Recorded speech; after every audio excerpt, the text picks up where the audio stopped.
There's so many flies. What's up, homestead homies?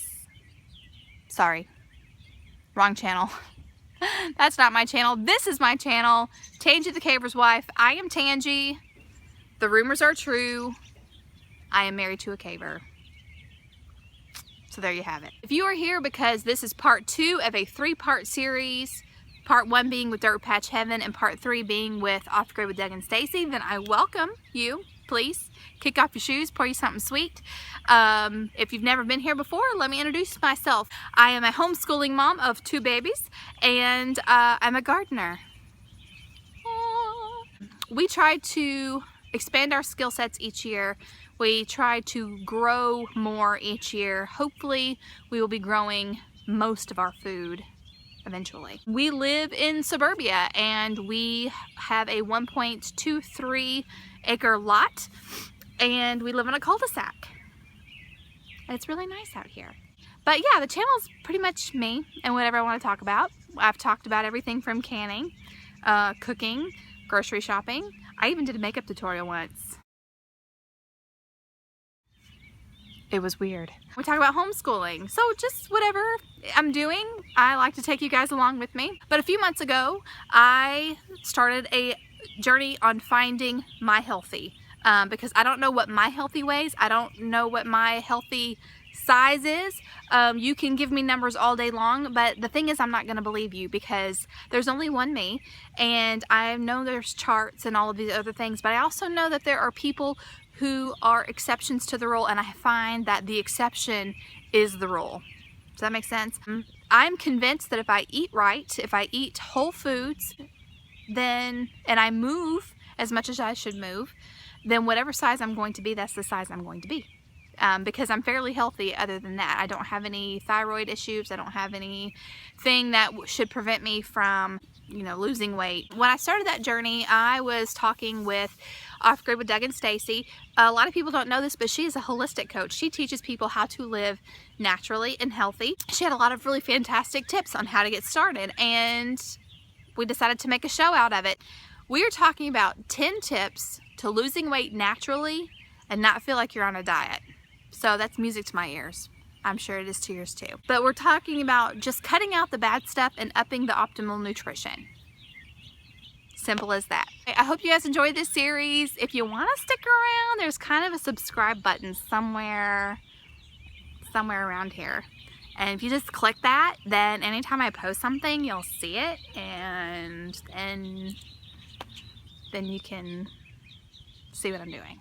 I've talked too much.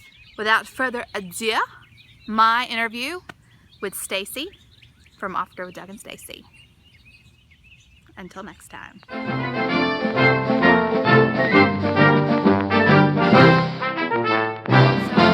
So, what this series is 10 tips on losing weight naturally.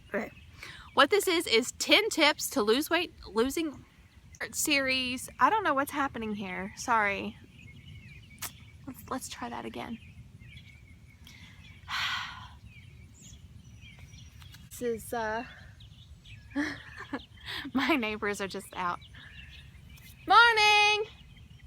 I'm filming! I said I'm filming! Yeah. But for my, you know, okay. This is probably gonna make it into the blooper part. Okay. It's good to have neighbors to know that I'm weird. Okay, roll 'em. No.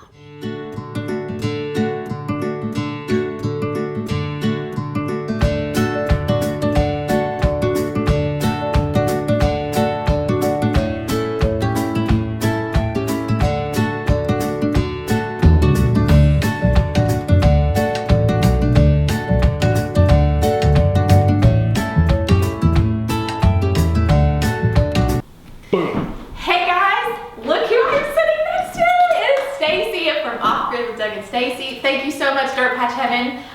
This is part 2 of our 10 steps to, or 10 things that you can do to lose weight naturally without being on a diet. Diet is a bad word. No one should ever have to be on a diet. No D words around here. No D words. Okay. It's a lifestyle, and it's how you live, and we want to live healthy and live for a long time and feel good. Because people live a long time now, but they don't feel good, and they ache and they pain and they're just feeling miserable. So we want to be healthy, happy, and move around. Exactly, and like I said with you all before, when I started this journey, you know, I didn't like how much I weighed, but it's not about the number on the scale for me. It's about going, you know, raising my kids and feeling good and being healthy. Right.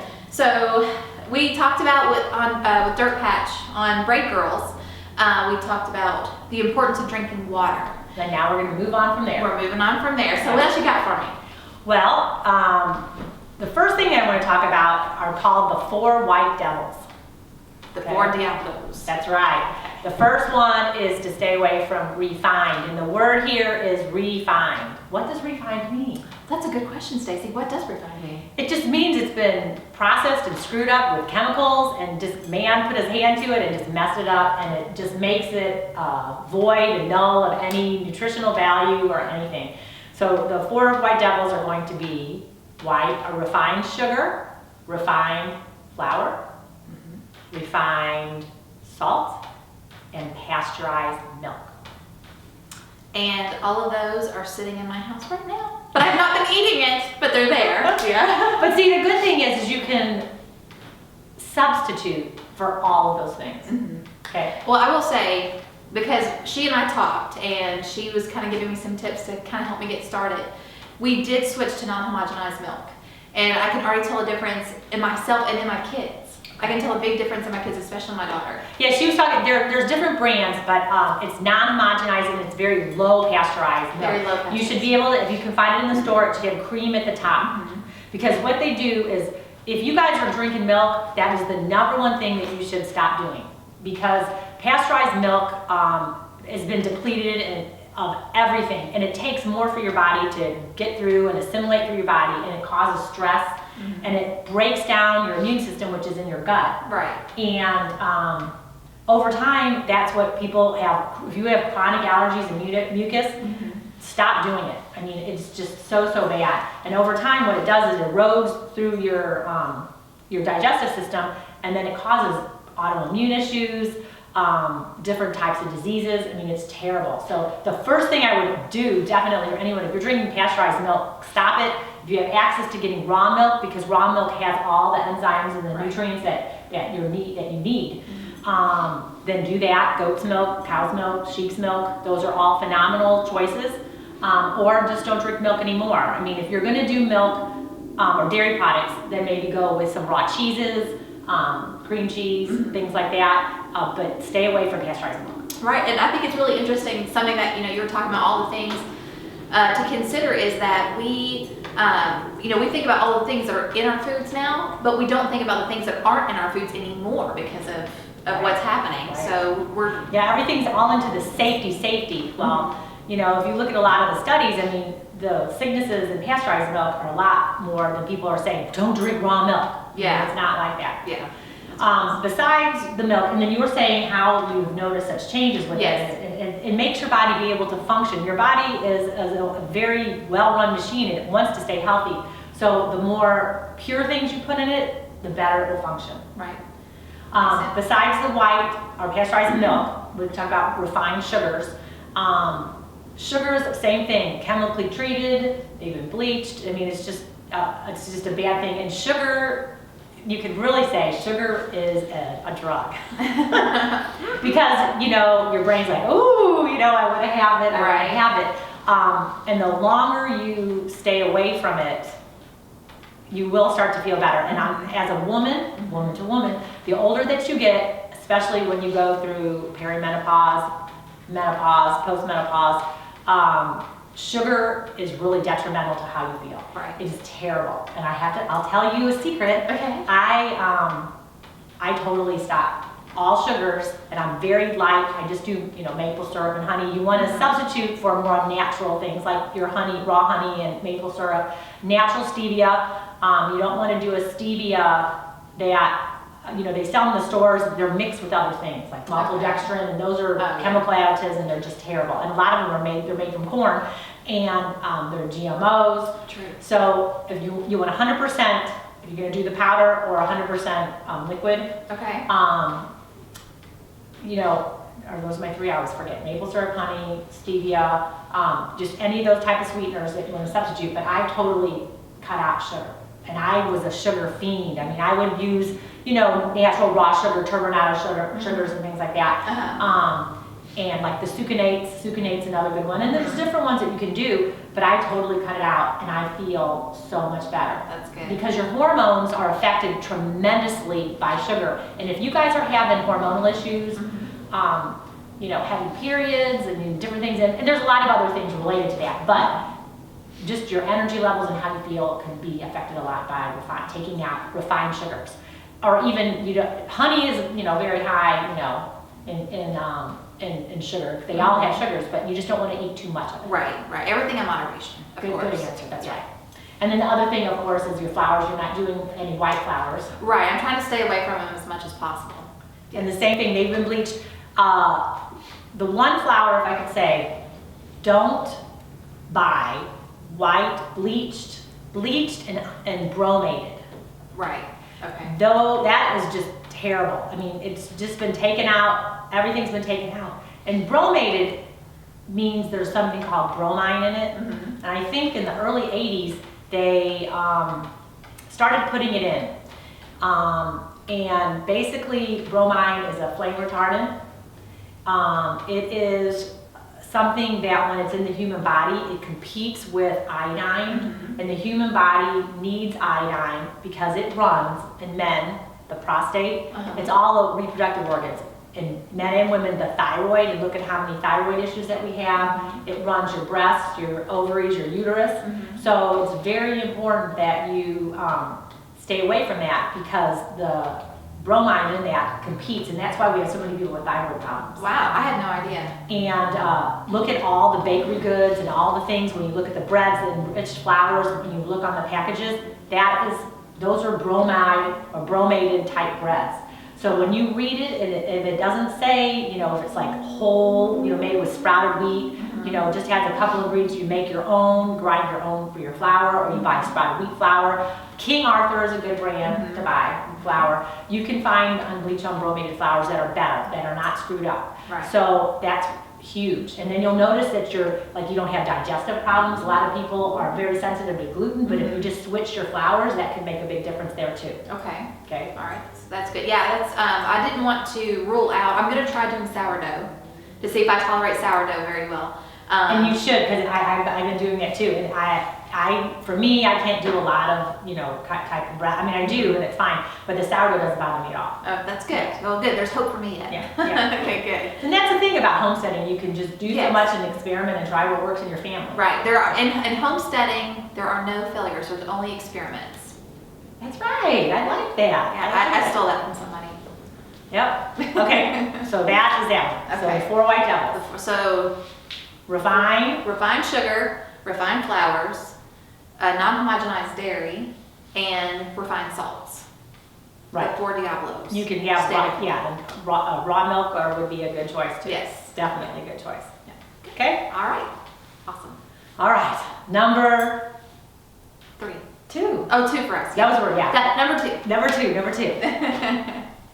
Number 2 is to eat 1 ingredient foods. The foods that you eat should be 1 ingredient. It should not be in a box. Right. No, nothing processed, not with a million ingredients. And I'm sure you guys all, you know, you've heard this a million times. Don't get it because it's loaded with chemicals and additives. And the big one that everyone knows about is MSG, of course, right? Yes, monosodium glutamate. But now they say, we don't carry MSG on our products. Well, they changed the names, can go under a million names.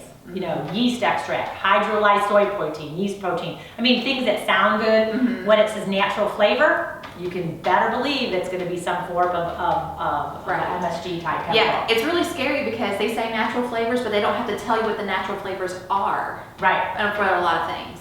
Oh no, and it really can be up to like 200 of these little extra things that they put in your food. And you wonder why you eat this food and it gives you gas and you have digestive problems. It's not from the food, it is from those additives that they're putting in. So you want it in its purest form. So when you go to the store, you want to buy rice, you want to buy potatoes. You know, you want to buy those things that are natural, and then you can make it. And then people are like, well, I don't have time, I don't have to do this. Well, your health is important. I mean, if you just want to keep eating a bunch of junky food, you're Right. gonna feel junky. Right.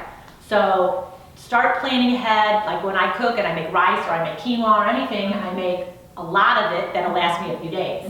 And really utilize your crock pot. I mean, you can do a lot of great, wholesome cooking with just a matter of dump, dump, dump, turn it on, walk away, go about your homesteading, your homeschooling, and dinner's ready at the end of the day. Right, right. So that's cool. Yeah, so just plan.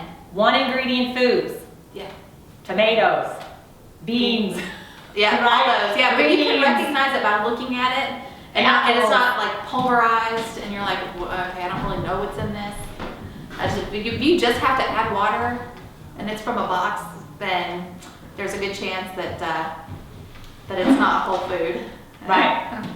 Okay, very cool. So that's what we want to do, everyone, to try one ingredient foods. Try to stay from, and no fast food. No fast Unless it's an absolute emergency, right? Right. Okay, number three. You want to eat more fermented foods and gut healing foods. Yes, Okay. that sounds good to me. Yeah.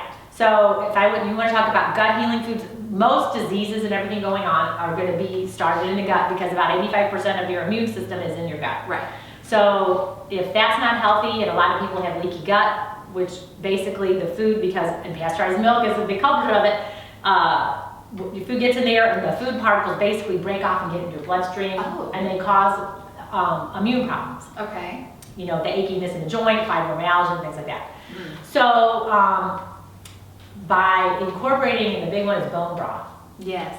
Bone broth, you know, check it out. You know, there's bone broth is so healing and wonderful for the gut to incorporate it in your lifestyle and all your foods. If you make rices and things, put it in there, just drink it. It's great for children. Children can't have vitamin pills because they don't want to take them.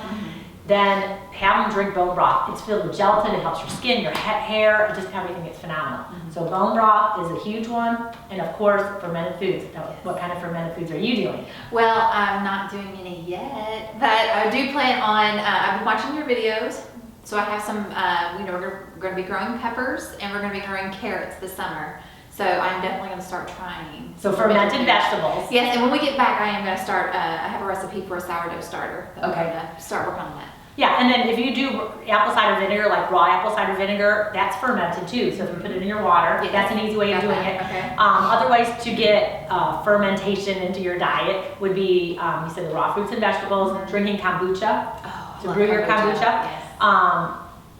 Doug and I have one every day. So we do like kombucha, miso, fermented like sauerkraut and yogurt, Yes, kefir, yogurt's good. kefir like water kefir or dairy kefir. So those are all wonderful things to add because the fermenting just helps to heal in your gut and helps with digestion. Right. Yeah, and I didn't think about yogurt. We eat yogurt at our house. But Yeah. but you need to add more. the The plain- more the better. Yes. Okay. The Good. more the better. Good. Because Now, it makes your immune system strong. if you have yogurt and you want to make cheese, does it keep its properties? If you make yogurt cheese. It is, what do you mean by that? Like if Thinner, it's not going to be as like, you're not going to be like hard like a cheddar cheese. It's going to be Right. a softer cheese. Yeah, I just didn't know if there's because I'm assuming that you have to. Well, no, yogurt cheese you just strain it, right? Right. And then so there's no cooking or anything, so No. it should keep. Okay, that's what I was wondering then. All right, good, good done. Yep. Okay. All right, so that's 3. That is 3. You ready for the last one? Last one, number Okay. 4. Ready for the last one? Picking healthy fats. Okay. Okay, healthy fats are very important. The American diet, or actually all over the world, omega-6s, those are a lot of the processed foods, and they have higher omega-6s, which lead to inflammation. Okay. You want more omega-3s to help balance it out, like chia seeds, flax seeds, your things like grass-fed butter. You want things like walnuts, wild-caught fishes. I'm a big advocate of sardines. So, and then the other thing is like avocados are good fats. You want incorporating fats because without having the fat in the diet, you're not able to, absorb a lot of your vitamins and minerals from the foods that you're eating. And then from there, so we talk about the fat. Avocados, avocado oil is wonderful. You need coconut oil. I love coconut oil. coconut oil is probably one of the best ones to pick to cook with because it's a saturated fat and it's almost a pure saturated fat, which is crucial when you cook it, because when you cook, you don't want it to break down. You don't want the structure to become rancid, and then you're going to consume it because it's such it gets such a high heat point. So you want it to be very stable. Right. I mean, I always think a lot of these oils. People say, hey, you know, corn oil is good, or vegetable oil is good, canola oil is good. All those things are all genetically modified, and they're just not healthy, and they're a polyunsaturated, I can't say it. Polyunsaturated fat. And what happens is it's like a oxidized cholesterol. And what happens is when it gets mixed with heat and oxygen, it totally becomes rancid, and then it gets into your body, and it's just terrible for you. And then in turn, it can cause vascular diseases, and over time, to cancers, diseases, and stuff like that. Wow. So it's not good. Right. So that's why we want to move away from those oils and move into the more saturated oils. Coconut oil is good. Avocado oil is great. You know, when you're cooking, a coconut oil is really just fabulous. Or ghee. Ghee, which is clarified butter, is another wonderful one. And then the other one people talk about is olive oil. Olive oil is wonderful. It's a monounsaturated, I can't say it. Monounsaturated fat. And it is great, but it still can break down in the heat. So when you do it, use it cold. Cold, yes. And then you'll get the benefits of it. Yeah, talking about dressings, dipping things in it and eating it. I have a garlic olive oil that I love to drizzle over everything. Yeah. Scrambled eggs, roasted potatoes. It's really delicious. And that's it, pretty much. So when you're cooking, and by doing these things, in turn, you know, will help you lose weight. Yes. And I mean, I can already, I've been doing this for about a month, and I can already tell such a huge difference. Yep. So, well, thank you so much. You're welcome. This was so exciting. And you can't see him, but Doug's behind the camera. So this has been really, this has been really wonderful. So thank you so much. And we're gonna kind of keep in contact and check in a couple months and see how she's doing. Yes. And so we are going to move on to part 3. And we're going to be over on Off Grid with Doug and Stacey, and she's going to be sharing more tips on their channel. We are. Come see the camera swipe on Off Grid with Doug and Stacey.